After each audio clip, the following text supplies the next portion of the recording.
Hi అండి, Chaturya CSK YouTube ఛానల్కి స్వాగతం అండి. ఇది మామిడికాయ పులిహార అండి. ఎంతో కమ్మగా ఉంటుంది, రుచిగా కూడా ఉంటుంది ఈ పులిహార. ఈ పులిహారని చేసుకుంటే చాలా బాగుంటుంది. దీనికోసం నేను ఇక్కడ 2 మామిడికాయలు తీసుకున్నాను. ముందుగా శుభ్రం చేసి తొక్క తీసి దాన్ని కోరుకొని పక్కన పెట్టుకోవాలండి. అలాగే స్టవ్ వెలిగించి కడాయి పెట్టుకొని అందులో ఒక 4 స్పూన్లు ఆయిల్ వేసుకోవాలండి. నూనె వేసుకున్నాక ఒక 2 స్పూన్లు శనగపప్పు, పచ్చి శనగపప్పు, ఒక 2 స్పూన్ల వేరుశనగ గుళ్ళండి వేసుకోవాలి. అవి కొంచెం వేగిన తర్వాత ఒక స్పూన్ ఆవాలు, ఒక స్పూన్ జీలకర్ర వేసుకోవాలండి. అలాగే ఒక స్పూన్ సాయి మినప్పప్పు కూడా వేసుకోవాలి. ఇవి కూడా అలాగా కొంచెం వేగిన తర్వాత అప్పుడు మనం కొంచెం పావు స్పూను మెంతులు వేసుకోవాలండి. మెంతులు వేసుకుంటే టేస్ట్గా ఉంటుంది. పౌడర్ చేసి వేసుకున్నా కూడా బాగుంటాయి.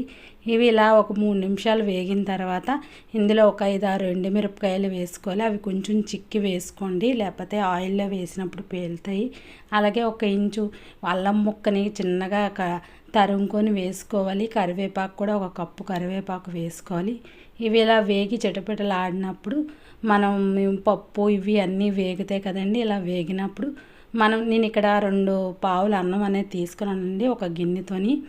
ఈ పోపుకి ఈ అన్నం అనేది సరిపోద్ది. నేను తీసుకున్న 2 మామిడికాయలకు కూడా మీడియం సైజ్ మామిడికాయలు తీసుకున్నానండి.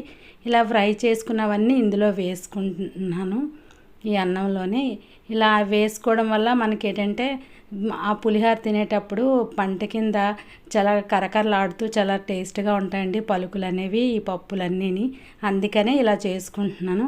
అలాగే మళ్ళీ అదే కడాయిని స్టవ్ మీద పెట్టుకొని ఒక 2 స్పూన్ల ఆయిల్, ఒక 4 పచ్చిమిరపకాయలు, ముందుగా తరిమి పెట్టుకున్న మామిడి తురుము కూడా వేసుకొని కొంచెం ఒక పావు టీ స్పూన్ సాల్టు, ఒక పావు టీ స్పూన్ పసుపు వేసుకొని ఈ ఆయిల్లో దీన్ని బాగా మగ్గనివ్వాలండి. ఇలా మగ్గితే బాగుంటుంది. మనం ఇందాకలు పెట్టుకున్న పోపులో వేసుకున్నా సరే ఈ మామిడి తురుము టేస్ట్గానే ఉంటుందండి. కాకపోతే కొంచెం పోపు అనేది మెత్తగా అయిపోద్ది. అలా ఇష్టం ఉన్న వాళ్ళు అలా వేసుకోవచ్చు, ఇలా ఇష్టం ఉన్న వాళ్ళు ఇలా వేసుకోవచ్చు. అలా అది బాగా మగ్గిన తర్వాత మనం ముందుగా రైసు పోపులు పెట్టుకున్నాం కదండి, అందులోనే మళ్ళీ 1 స్పూన్ పసుపు, తగినంత సాల్ట్ వేసుకోవాలి. మనం ముందు కొంచెం సాల్ట్ మామిడి తురుములో వేసుకున్నాం కదా, అందుకని చెప్పి మళ్ళీ చూసుకొని 1 స్పూన్ సాల్ట్ వేసుకోవాలి. అలాగే ఈ మామిడి తురుము కూడా వేసేసుకొని మొత్తం అంతా ఒకసారి బాగా అన్నంకి ఇవన్నీ పట్టేటట్టు బాగా కలుపుకోవడమేనండి. చాలా బాగుంటుంది, చాలా రుచిగా ఉంటుంది. మీ అందరికీ నచ్చితే లైక్ చేయండి, షేర్ చేయండి. అలాగే కొత్తగా ఎవరైనా మా ఛానల్ చూస్తే సబ్స్క్రైబ్ చేసుకోండి. బెల్ ఐకాన్ ప్రెస్ చేయడం మర్చిపోకండి.